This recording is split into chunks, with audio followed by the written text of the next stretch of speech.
Hi, everyone. Welcome to our webinar. My name is Katie Kapka. I'm the Inbound Marketing Manager at Caspian, the team responsible for putting on these webinars.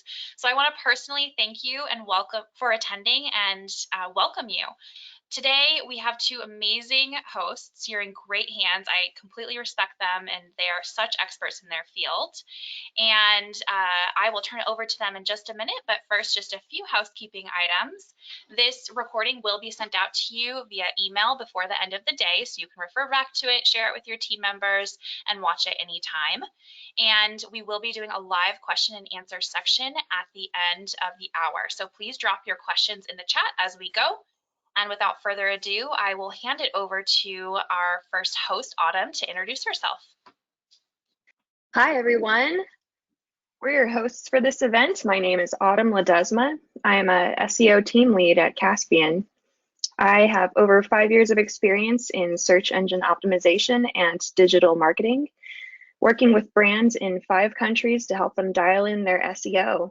My passion is in small business mentorship, and that third bullet at the bottom, critiques websites for fun. That's not a lie. I really do like to waste my free time by critiquing websites and running over them with a red pen. And my name is Jen Johnston. I've been at Caspian for almost 7 years, and I'm currently the digital marketing specialist. About 5 years ago, I started what the current SEO team is, and because of that, Amazon SEO is where my true expertise lies. And my little fun fact isn't as fun as Autumn's, but over my time at Caspian, I've probably optimized or at least touched well over 5,000 listings in my time, which is a fun number to kind of look back at. So to get started, we want to make sure you guys understand who Caspian is. So if it's new to you, I'd like to just take a quick moment to introduce the host company. Caspian is a tech-enabled marketplace growth platform that offers retail, agency, and software divisions. We started back in 2008 as a specialty seller on direct-to-consumer websites and have since evolved into this platform whose mission is to optimize and grow brands on today's leading online marketplaces. We have taken our proprietary softwares that were developed to make us a leading seller and have begun offering these softwares and services to our partners to make them also succeed on these markets. Since 2008, we have learned so much about the Amazon marketplace as well as traditional e-commerce websites. We saw an opportunity to share some of our knowledge in today's webinar. So today's topic is adapting to evolving trends. It's inspired by a combination of current search engine trends and how the business landscape has changed in response to the global pandemic. Not only have brands had to address the growing popularity of e-commerce and how it fits into their business plan, many brands have also seen a shift in their customers' purchasing behaviors. It's more challenging for brands to reach traditional brick and mortar shoppers, and this has catalyzed a shift to an online strategy for a lot of different companies. To maintain a competitive advantage amongst so many brands shifting their strategy, we need to get a firm grasp on how to thrive online. Why? Because by year 2040, NASDAQ estimates that 95% of all purchases will be facilitated by e-commerce, and we are just barely getting a better idea of what that means as we as a globe learn how to function with COVID-19. The main message we hope you take away today is do not neglect your SEO, and this talk will be specific about traditional SEO practices and SEO practices for the Amazon marketplace. We will show you tested and approved strategies for optimizing your listings on Amazon and some fundamental strategies for optimizing your e-commerce website and online presence. Today's topic is for brands with websites and are not on Amazon, but they're considering Amazon. Brands that have websites and they also already sell on Amazon, and brands that sell only on Amazon but are considering having an e-commerce website.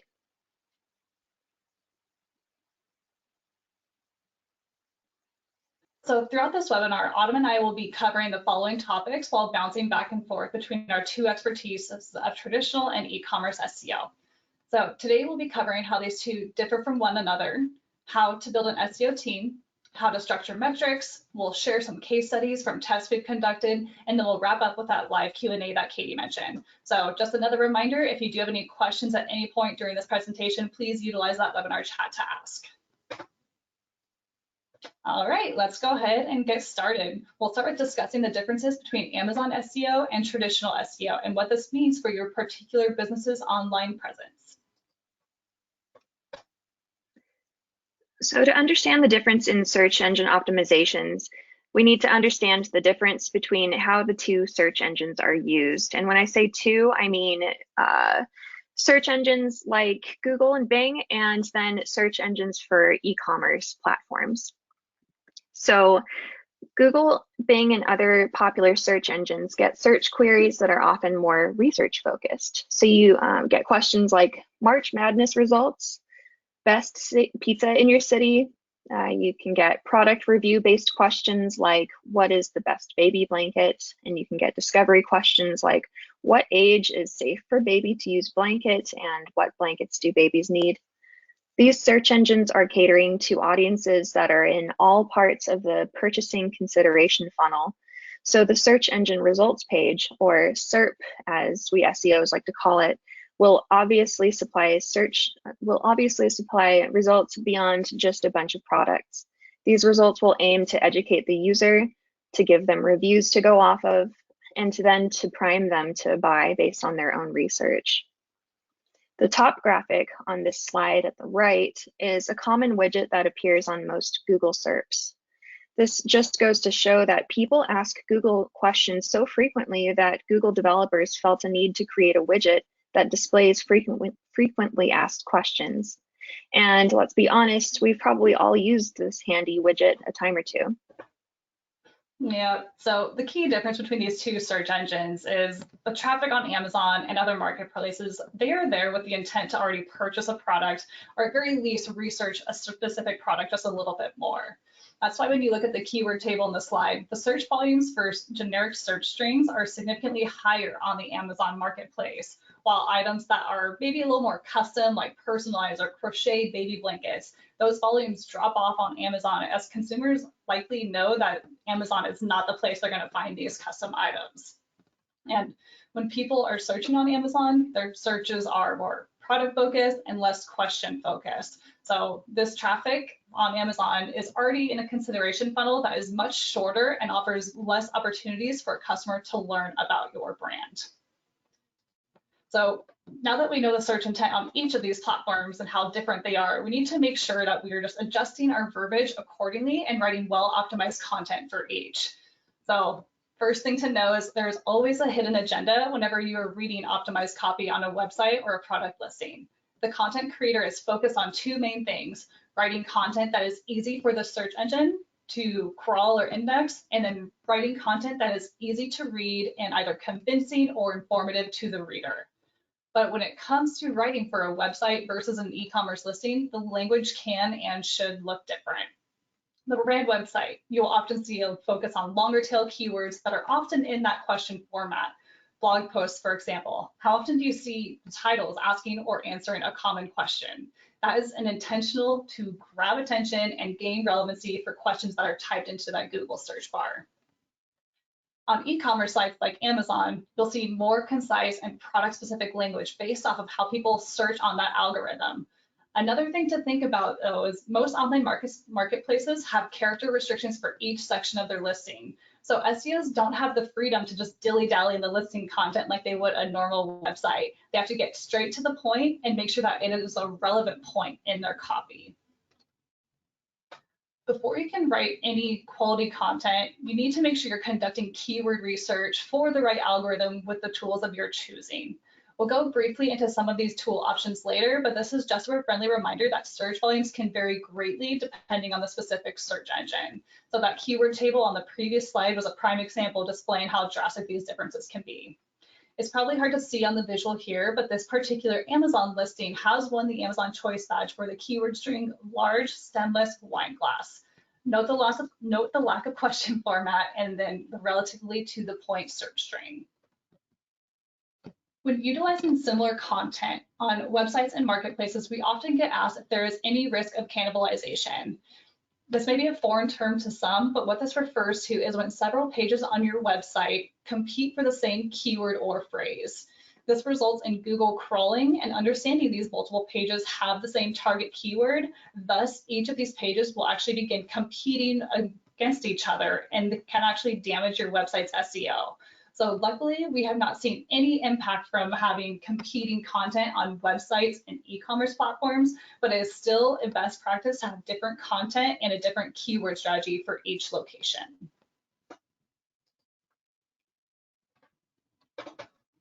There are similarities between traditional and e-commerce search engines. The biggest one, every search engine's primary function is to provide the end user with adequate and quality information. They have your best interests in heart. As we see more brands come online, we will see a bigger squeeze for real estate space on the search engine results page. The most popular search engines follow a similar search engine results page structure for e-commerce searches, and you can get a feel for it from the image on the right. It starts with ads at the top, then a few curated results according to the user who's putting in that search query. Then it goes to top rated products, and then those precious organic results that get there purely from having killer SEO. Then below that is more ads, then sometimes a small section at the bottom to help the user if they're entirely overwhelmed. Household brand names own the primary search engine results page real estate for broad terms like chew toys for dogs, and these broad terms are commonly understood to have high competition and high search volume.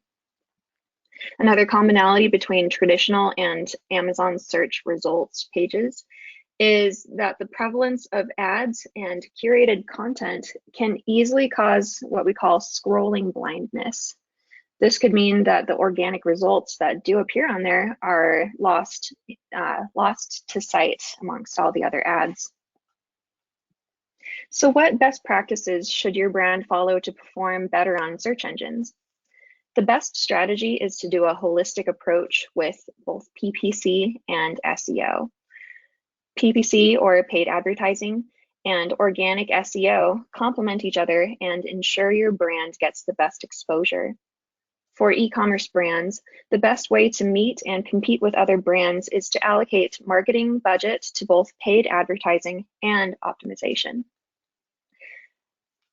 One thing to remember is SEO for both of these search engines is not a set it and forget it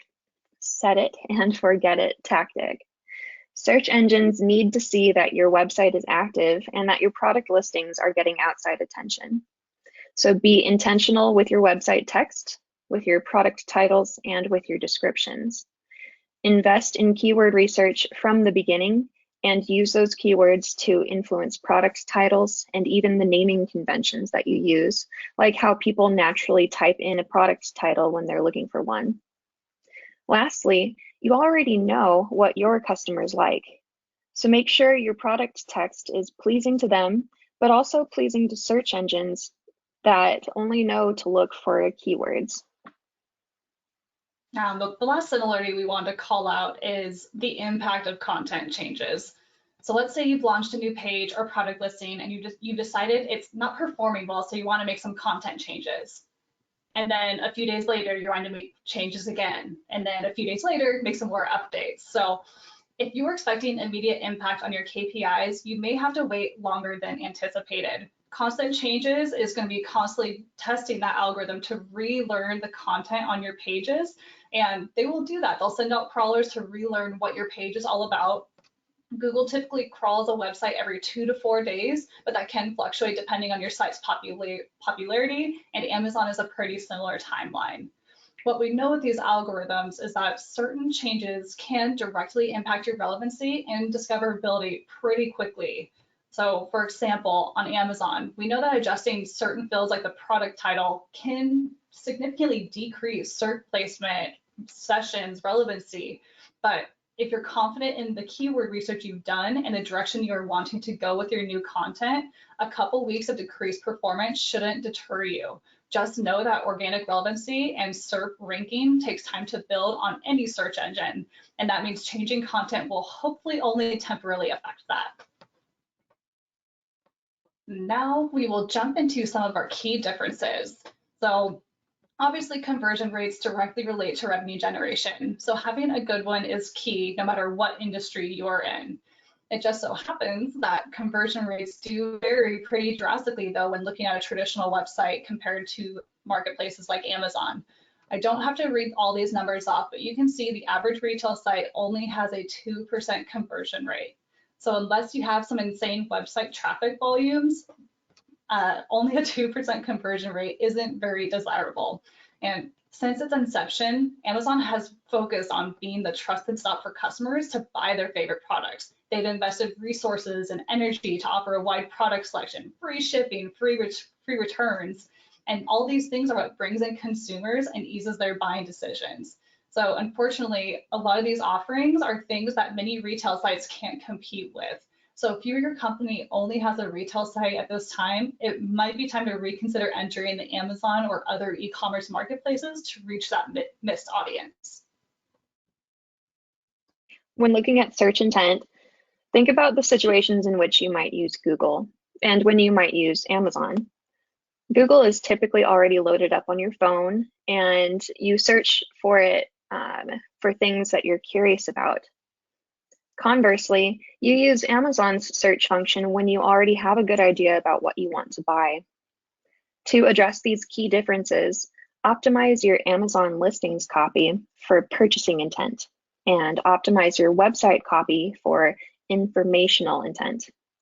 The most successful Amazon sellers that I've worked with treat their off-Amazon website as a place for warmed leads to go and get more information on the product, also to learn about the brand's story and get a general feel before they purchase. So we like to use website contents to help boost that product learning and brand awareness. So it kind of works in tandem with your Amazon listings. How to build an SEO team. So part of the SEO profit calculation is the labor that goes into optimizing for traditional and e-commerce SEO. Let's look at the who and the what of a successful SEO team. For key roles and responsibilities for traditional websites, this can be a whole team or one person who wears many hats. So get someone to serve for the following functions. Website strategy. These people do monthly on-page SEO site maintenance. They do keyword research.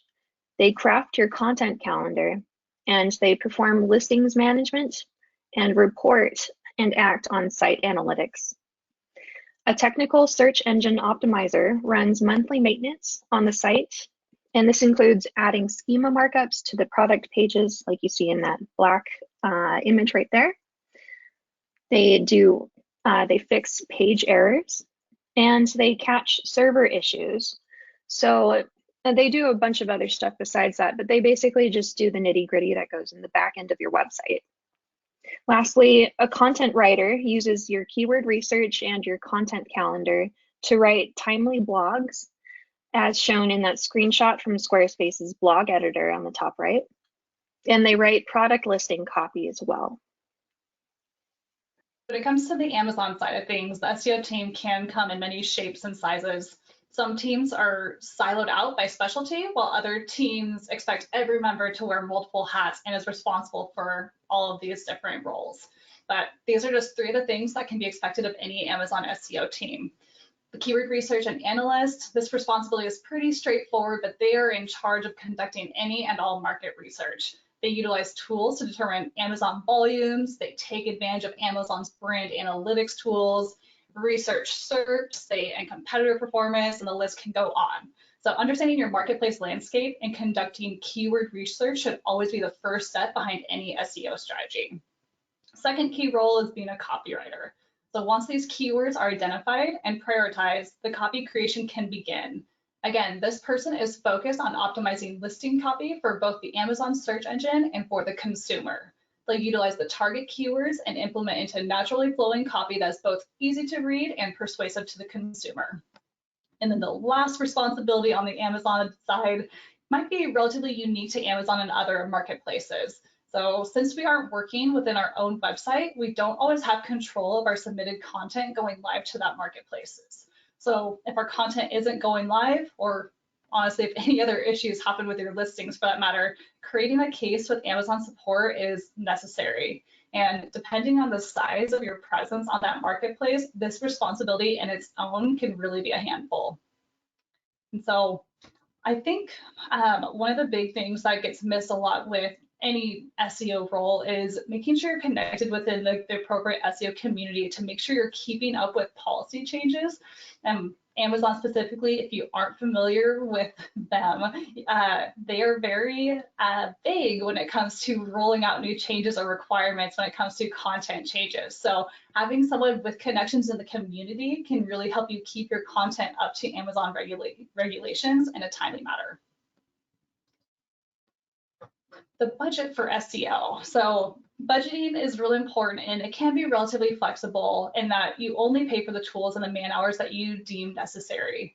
Perhaps you don't want to invest in the keyword focus, so you bypass all the keyword research tools that have monthly or annual cost, or maybe you pay for one of these tools and then you create the copy yourself and save hiring a copywriter. It truly is ultimately up to you, but here we have provided just some of the tools and their approximate fees. So for traditional SEO, SEO has plenty of free tools for analytics and site audits. Some tools that I've had a good experience with are the Google Suite for analytics and testing. There's Hotjar for heat maps and Screaming Frog for site audits. It's a fun name too. And Moz for listing management and keyword research. And these are just a very, very small portion of all the tools that are available. There's a lot of different resources for SEO just because SEO is so broad in what you need to do for your website. Some paid tools like Deep Crawl for site crawls and audits, they like to keep their pricing pretty bespoke depending on how complex your website is. SEMrush is an all-in-one tool for keyword research, site audits, and competitive analyses, and as well as content planning. The base subscription is currently at $120 per month. There's WooRank, which it gives you a site audit that's super easy to read, and they make optimization steps really easy to understand. So it can be a great tool for brands that don't have a specialized SEO team and they don't know too much about SEO, but they know they need to do something to their site. WooRank starts at about $60 per month, I believe. And then there's BuzzSumo, which is a super comprehensive tool for content research. It helps you find networks of social media influencers, author influencers, and sites that are good for quality backlinks. They start at $99 per month. I know that a lot of strategists use a tool that's out of the UK called Answer the Public, which scrapes Google's search suggestions and gives you a really in-depth list of possible topics to write about around a given keyword. So that could be valuable if you're analyzing a bunch of keywords that you want to target for the next quarter with your marketing plan. Answer the Public starts at $99 per month. None of these are endorsements for any of these services, but I have personally tried them all and they bring a lot of value to your SEO efforts. And then finally, we already mentioned hiring a person for your site analytics, your SEO strategy, technical SEO, and content writing. Perfect. And there are a handful of tools out there for Amazon SEO as well. And many of them offer limited use with no charges even. So depending on your side, these free options could definitely be enough for what you need. But if you are looking to go in depth and you want to put a focus on your marketplace SEO, these are some of the popular tools out there. So Jungle Scout is the first one we like to touch on. They offer a variety of services, but one of which is dedicated to keyword research, and it is really thorough. It provides estimated search volumes. It also provides PPC information. So a lot of really valuable stuff can come from that tool, and it starts at an affordable $29 a month. Seller Labs is another industry leader with similar tools, and they start at $49 a month. So really, when you are deciding that it's time to go out and invest in these tools, do your research because there are so many different price points of these different tools. Merchant Words is a tool that is strictly keyword related for the Amazon marketplace, but they also offer non-US marketplace information, which can be valuable if you plan to cross borders with your products. And their tools also start at $29 a month. So the previous two tools were primarily keyword focused, but there are so many other tools that you do need to help you with other aspects of Amazon SEO. ANZ Data Studio is just one solution that helps you monitor SERP ranking for a variety of keywords. So you can monitor how certain content campaigns and strategies are impacting your overall placement on those search engine results pages. This tool does start as a free extension to give you just a taste of the larger offerings, but isn't a tool you're familiar with, I would highly recommend looking into that guy. And so, as you can tell, these were only just a few tools, and like Autumn said, we're not endorsing any of them, but we just wanted to give you guys an idea of like what the investment could look like if you are looking to save some budget for SEO. The price can really vary, and it really is ultimately up to you and your team's goals and budgets for what you opt to invest into. If time and resources are short, a brand has the option to either hire a freelancer or outsource to a company like an agency. You can get someone else to plan your SEO strategy, to audit and improve your site, to write your blogs, to enhance your product listings, and do website listings management. And we mean directory listings, maybe social media, the listings that pop up whenever you search for your brand name on Google. The screenshot on the right is from the popular website Fiverr, which provides a space for people who are willing to do SEO and other work for a one-time fee. I've had sites use Fiverr to write blog articles, for instance. The obvious benefit of outsourcing is that it frees you up to run your business. The two disadvantages are by giving someone your site login, you're possibly compromising site security, and on a less scary note, you're just paying someone to do subpar work with no knowledge of your site's keywords and no long-term strategy in place. The text you pay for might not contain indexable keywords, so search engines won't pay attention to that content, and it won't contribute to conversions. That's why it might be in your best interests to hire for the long term by securing a long-term freelancer or finding a reputable agency to run monthly SEO. Yeah, that last point is really key. If you are looking to outsource, it is best to look for a partner who is like a mutual benefit for both parties. That's why, I hate to say it, we at Caspian, we have an agency sector that offers these one-off Amazon SEO services, or if you want to become a longer partner, that's something that we are more than happy to do. We have dedicated account managers that are willing to learn your brand through and through to make sure that the effort and the content we provide for you is not subpar. All right, let's go ahead and shift gears to performance metrics to help you attribute revenue to any and all of your SEO efforts. A lot of actionable data can be found on your e-commerce site's performance using your CRM or free analytics tools like Google Analytics. We've listed here some popular metrics for your reference if you want to look back on this presentation later. For the sake of time, I will only mention the metrics pertinent to revenue. These metrics include what product pages on your site are getting more hits. Figure those out and boost the visibility of those pages, and that will contribute hopefully to more revenue. Another question, how are your add to cart ratios for each product? If you notice that lots of people leave a product waiting in the shopping cart but never purchase them, you might need to adjust either the product images or the text to be more explicit or compelling. Or you could just figure out that maybe people just straight up don't want to buy that product. And so you can take that off your website and put in something that's more valuable to your real estate. Another question, are people rarely clicking off of your homepage and into other pages on the site? If so, Google might read that as people are not interested in this website, and it will negatively affect your rankings on the search engine results page. Finally, pay attention to how your category pages are performing. And what I mean by category pages is sometimes if you look up in the navigation bar on an e-commerce website, you can drop down and then you can see according to different categories of products, and then that will take you to the list of products. So take a look at what category pages are getting more hits. For instance, is your skin creams category page getting more love than your face masks category page? If so, try moving that category higher up in the navigation bar. or create a whole extra button for it in the main nav and see if that causes more customers to click and shop there.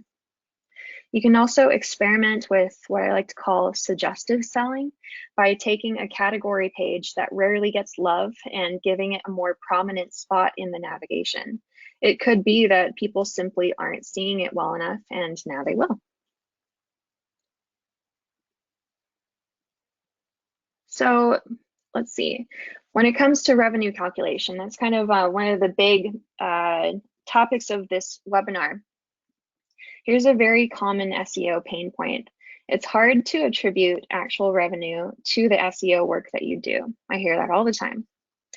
Unlike with paid campaigns, SEO has very few fixed costs and firm profit numbers associated with it. So how do you attribute revenue to your efforts? This is a possibly scary slide, but I'll do my best to make it a little bit more digestible, and you'll have this for reference in the future. So to start our revenue calculation, we need to understand a few fundamentals about website traffic potential for search engines. I'm going to get real here and say that the first page of Google is a chaotic zoo. As many times as I've used it, it still reads as a bunch of noise.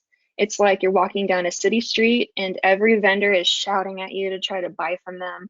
And if you're not from that city, you don't know those vendors, you're more likely to feel overwhelmed, and you'll statistically just buy from the nearest person that looks like they have stuff you want. So now that we all mutually agree that Google is a chaotic zoo, let's move on to the other fundamental. People statistically trust that Google is going to give them results that are high quality and relevant to them.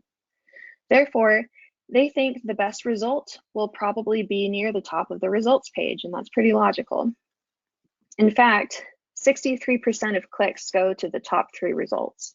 That's why it's so important to own the top results for that keyword on Google.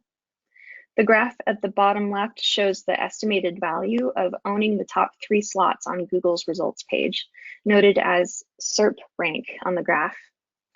We call the following percentages the click-through rate, or CTR. The CTR is the likelihood of people clicking on that link. As we see from the graph, position 1 gets 33% of searchers clicking on it, which is awesome. Position 2 gets 18% of searchers clicking on it, which is still kind of awesome. And then position 3 gets only 12% of clicks. In the last positions on the search engine results page, slots 9 and 10, they fall to 2% CTR. So you can see from the graph that even if you're on page 1, you're doing strong, you're ranking.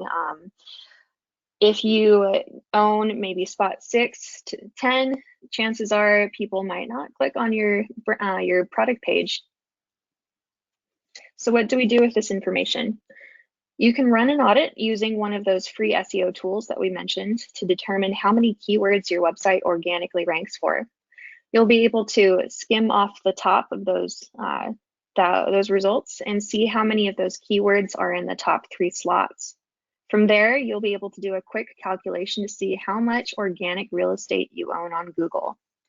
That should give you a good idea of how well your website content is currently ranking online and how much organic traffic Google is likely to send your way. By improving your website content, and you'll improve your total number of ranking keywords, and that will improve your traffic potential. Sorry, let me repeat that. By improving your website content and the total number of ranking keywords that you own, that will improve your traffic potential.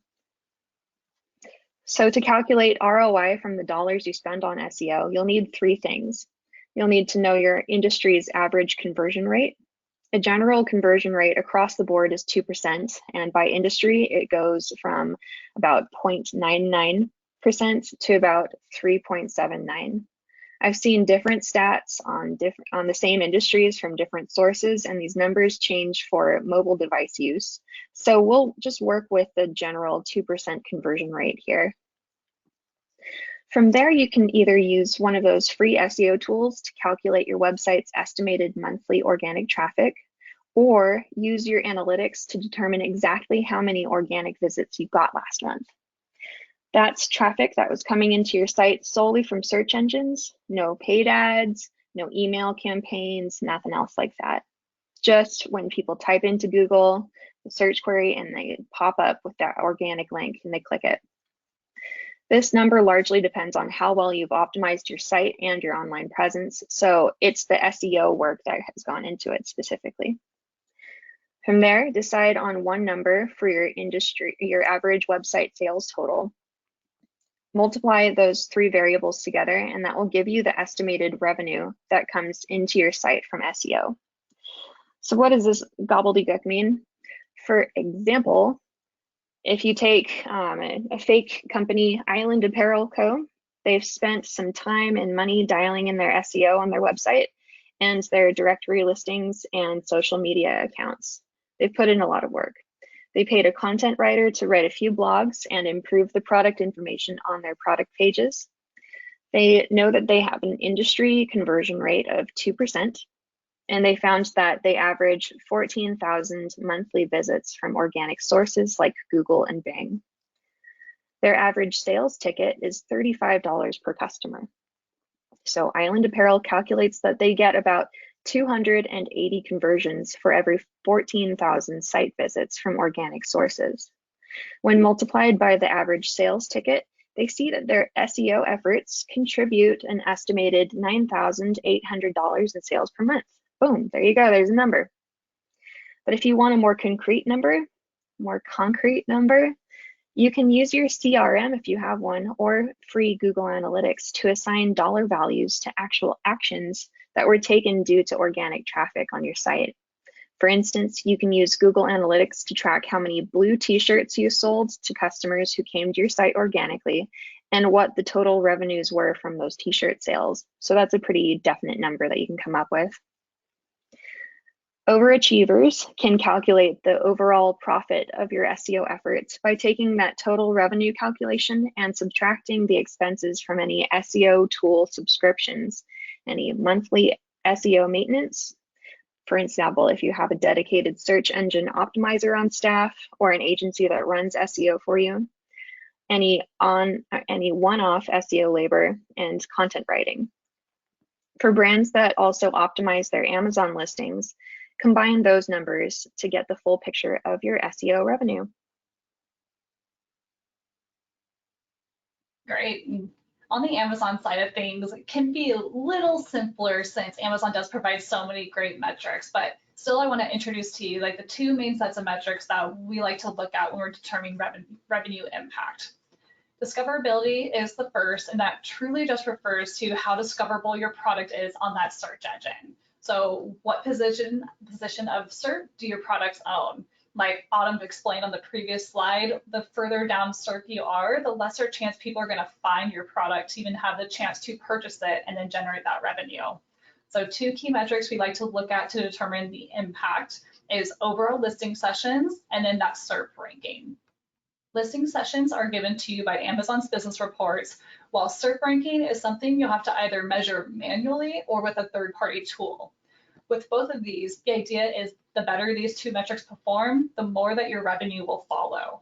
If this isn't the trend you're seeing, then you're either bringing irrelevant traffic to your listing with your content strategy, or there is something else in your product listing that could be scaring them away.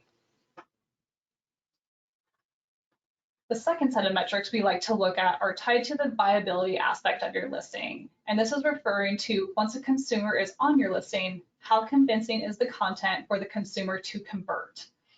Obviously, no other metric is more in sync with revenue generated than the overall sales. So taking this metric is great, but it can also be deceptive though, as Amazon has a variety of other factors that could potentially negatively impact this. That's why we also like to look at the adjusted conversion rate. If you're selling on Amazon, you're probably familiar with the metrics provided in their business reports, but unfortunately, their conversion rate is slightly flawed, and I will try to explain why. The conversion rate is labeled in Amazon's reports as the unit session percentage, and they utilize the sessions and the units ordered metrics to calculate this. What is potentially deceiving though is the sessions metric reports on all sessions for all sellers in the listing. So that means when you are in that buy box, you have a significantly lesser chance of winning the sale. So the fact that these other sellers' sessions are influencing your conversion rate was alarming to us, and that's why we've figured out this adjusted conversion rate. To calculate this, you're simply just going to multiply your listing's overall sessions by your buy box percentage. Then divide the orders by these adjusted sessions to get your conversion rate. So in this data example, let's say your baby blanket listing received 200 sessions, but you were truly only in that buy box for 75% of those. That's telling me you only had 150 sessions of opportunity to make that sale. Thus, your adjusted conversion rate is 13% instead of that Amazon claimed 10%. So 3 points might not seem like much, but to understand the true impact of your efforts and be able to apply it to the revenue generated, it really is important to consider this adjustment. All right, guys, we are getting close to the end. Next, we're going to transition to some of our internal tests and case studies that really focus on generating revenue. I just want to disclose, like, every situation is different. So as we go over these, please note that these results aren't always a guarantee, as other strategies and factors could have incurred during the testing. For traditional SEO websites, the best A/B tests for traditional SEO aim to improve user experience. This is because if Google determines your website to be high quality and navigable, it's going to increase the average position of your site on SERP. And it's going to measure how well people are interacting with the site and use those numbers to boost or lower your rankings. So using Amazon's platform as an example, they believe that simplicity improves customer happiness, which improves conversions. Example tests you can run on your site. Create 2 versions of the navigation page, landing at the same product, and see how many customers successfully found the page and added to cart. You can play around with the phrasing and keywords you use on a given category or product page. You can test which products you display on your homepage. Does having a homepage with your most popular products generate a higher profit? Or do you get a higher profit by displaying only your higher margin items? You can test pricing by using your website as a less volatile and competitive platform to test new prices before you take those price changes to Amazon, where price testing could trigger a race to zero. A great free tool is Google Optimize, which offers A/B testing and other forms of behavior testing. You'll usually need light HTML knowledge, and if you want to run a more in-depth A/B test, you will need to know how to create new pages on your website. There are also free and paid heat map tools to test where people are clicking on the site. And this might be creepy, but you can even record how a user interacts with your site. And so you can watch those recordings and glean what you will from that behavior. Perfect. Now, Amazon testing items. So before I really jump into some of the tests we've done, I just want to make this group aware that true testing results on Amazon is hard, and it is rarely perfect. To have any kind of true test, the goal is to have all variables stay the same through that control period and through the testing period, except for what you're specifically testing. So for example, let's say you want to test a new version of a title. The second your title goes live, nothing else should be changing in your listing. No other content. You should stay in stock. There should be no change in sellers in the listing, no price changes, no change in seasonality. The list can go on, but because all of these things, they could potentially impact your data integrity with your test. So with so many of these factors being beyond a seller's control, it makes it incredibly difficult to run a flawless test. But all of that being said, there is one tool that Amazon's provided. They call it their experiment section. And this platform is available to brand registered sellers who have created A+ detail pages for high velocity products. Within this tool, you can run true A/B tests with 2 versions of A+ content. You set the period of time you want this test to run, and then Amazon will take it from there. They'll toggle the version and make sure it's visible. Each version is visible to traffic at approximately a 50-50 ratio, and then they'll aggregate all the data for you, telling you which performs better on conversions, units sold, sales, you name it. They're ultimately providing you with all the information needed to implement the most revenue generating version. So this is, if you're on Amazon and you have access to this tool, we'd highly recommend giving this one a go. other ways to measure SEO ROI. It's hard. Like I said, SEO efforts will impact organic traffic, and Amazon makes it really hard to attribute revenue to any organic placements. But if you have all your other variables relatively in control, though, you can see your impact just by simply comparing your metrics prior and post your content changes publishing. So another one up related to A+ content, we had a really large effort where we applied new content to approximately 150 of a brand's popular listings. And as we implemented, we halted any other changes to marketing strategies in an attempt to uphold our data integrity. And through that, we were able to look at the numbers and we saw improvements in sessions, conversion rate, and most importantly, orders during that period.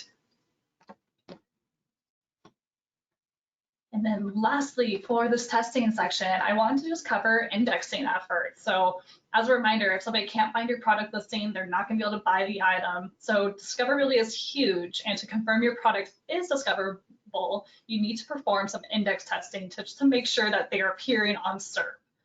Some of our findings on the Amazon side have included that A+ content is not indexed by the Amazon algorithm.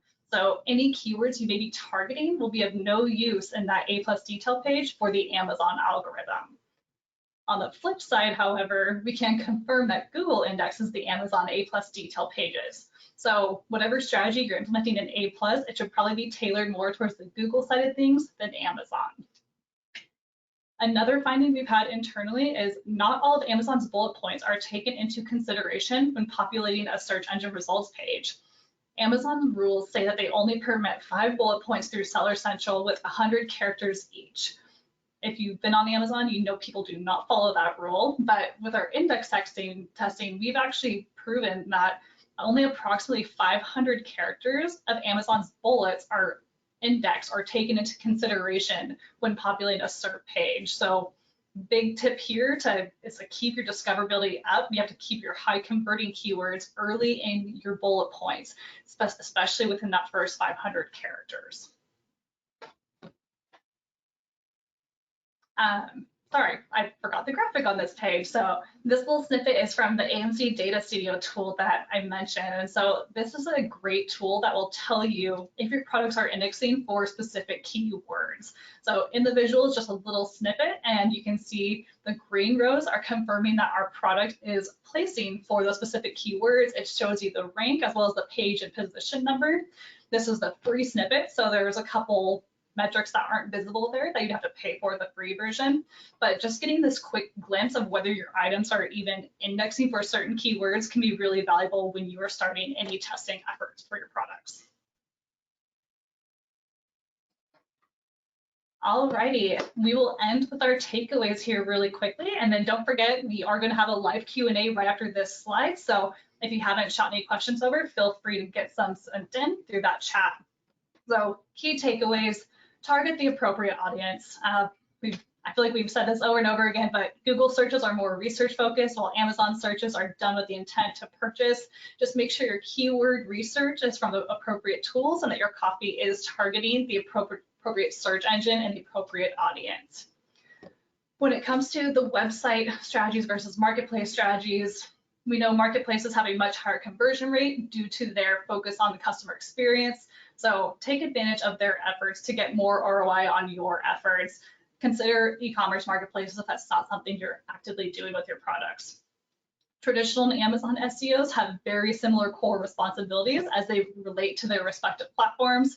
There's just obviously some slight differences, but for the most part, they have the same core responsibilities. And then lastly, save budget for your SEO tools, man hours, and if you need to outsource these efforts, SEO is really crucial and it does need a little bit of budget there. So when it comes to measuring the success of your SEO, identify and monitor your brand's key performance indicators. Take advantage of the formulas and processes provided in this webinar to get a true understanding of the impact of your SEO efforts. And when conducting tests, make sure you are minimalizing external factors to get the true impact of your efforts. And remember to go back to that really complicated slide about SEO ROI calculation. So just remember, SEO is only one piece. aim for that holistic approach that we talked about between paid and organic marketing. So PPC works in conjunction with SEO. You can be running Google ads, you can be running Amazon ads and SEO on both your website and your Amazon listings at the same time, and those will all feed into each other. By ensuring you have an SEO optimized website or product listing, it's a great foundation for a larger marketing effort. SEO efforts will initially only impact the organic placement of your site or listings, and organic placement and relevancy takes time to build. We like to say if you are just from the get-go optimizing your website, it takes about 6 months to see any real results. So have patience with that.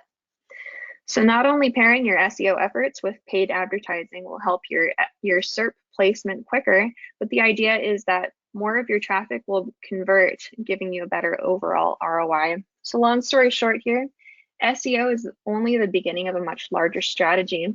If you have any questions on this here, please do not hesitate to reach out to us at Caspian for to understand anything further. I know it's a lot to go over, and Jen and I are pretty excited about this field, obviously.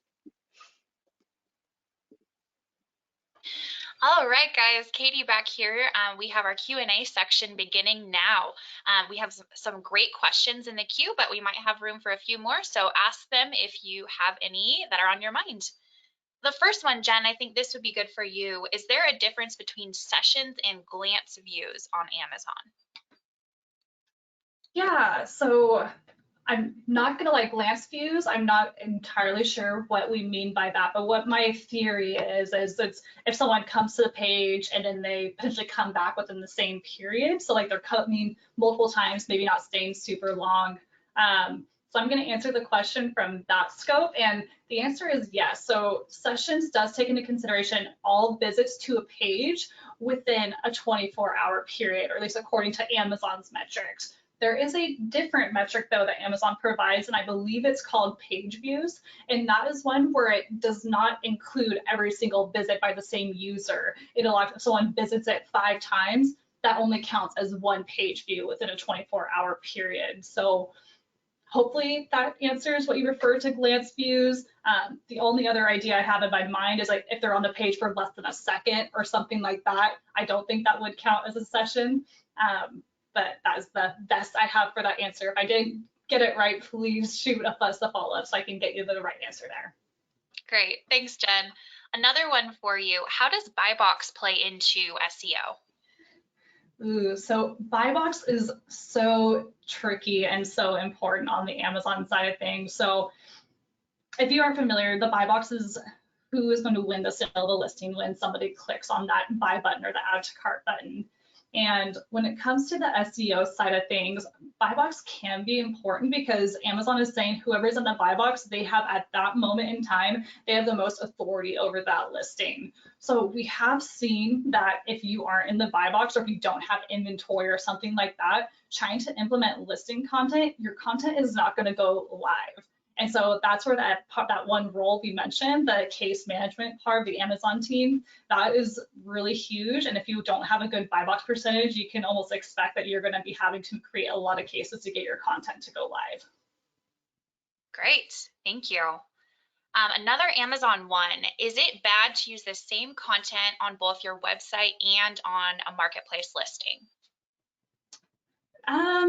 It's not necessarily bad since there isn't that apparent risk of like harming the performance of either placement, but I really just fall back to like, again, make sure you're taking the right strategy for each placement.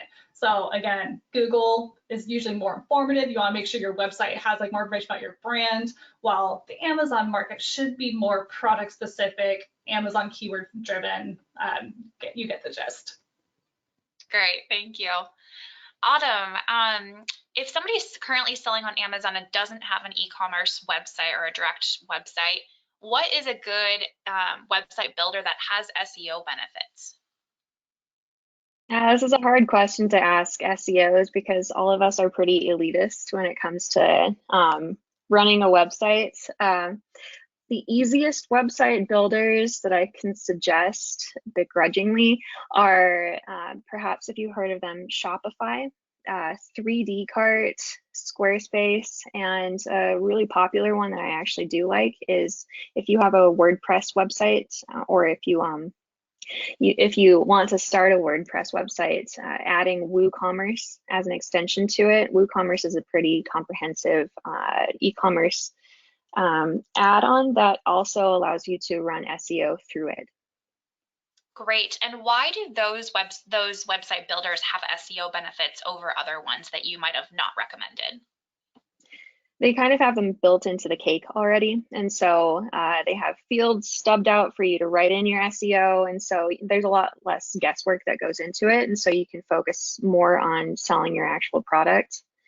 And I should note that for brands that either have a lot of ambition or are more sophisticated in their knowledge of coding, something like Magento is really good to start with for e-com.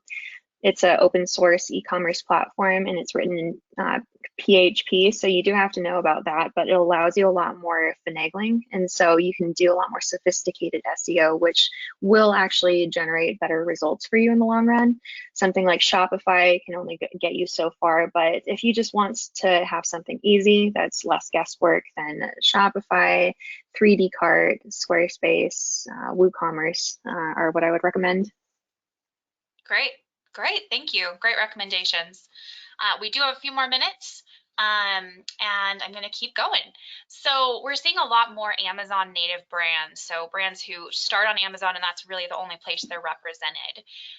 What would be step one for one of those brands who wants to create a traditional direct website? Let's see. For me, I would recommend step one is to do your research before you jump off a cliff, and that's a really weird expression, before you take the leap and get a website for your brand. You really need to lead with intention. So you need to learn your target demographic, who's going to be frequenting your website. You need to learn what those people are primed to search for. So keywords and formatting of the titles and the things that they'd be interested in searching for. What are they already typing in? Do research on your competitors and see what they're doing, just to see what you have to go up against.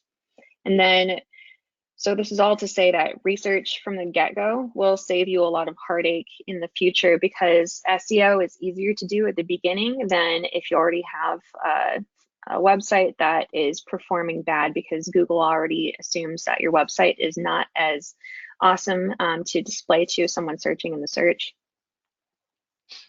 Great. Another one is based on specific optimizations that you've made. Have you been able to forecast ROI with an SEO formula?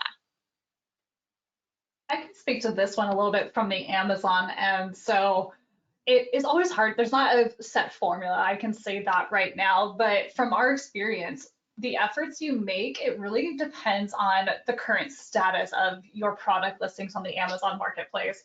I could do the exact same strategy, same optimizations on a bare bones listing that really needs a lot of help, or one that is already performing pretty well. The one that was bare bones, we've seen improvements. We just got a partner quote that we worked out where we improved, I think they're like year-over-year revenue by like 98%, which is an extreme scenario, and that doesn't happen all the time, but that's because their listings they needed a lot of help. And because of that variable, it is really hard to determine what the ROI is going to be on any specific optimizations. Kind of a not great answer for that one. That's a great point. It really kind of depends on where you're starting. Mm-hmm. Yeah. Okay. Jen, what reports are you using to look at these Amazon metrics? Yeah, so those examples, they came straight from Amazon Seller Central. So if you're in that platform, you can navigate, I think it's reports, business reports, and then from there, I believe it lives under the By ASIN section. It's a detailed page sales, and that's going to give you detailed information on every single product listing you're actively selling on. So that's where we get most of our data from, but just please note, information will only appear in there for items that you actually sold during the period selected. So if you didn't get any sales, unfortunately, you're not going to get any visibility into sessions and other items like that. Great. So we were able to get to all of our questions with 1 minute to spare, guys. So I just want to take the last minute to thank you all for spending an hour with us.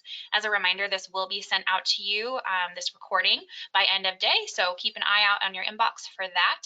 And please reach out to us on our website if you have any follow-up questions at all. It was a pleasure spending the hour with you. Thank you, everyone.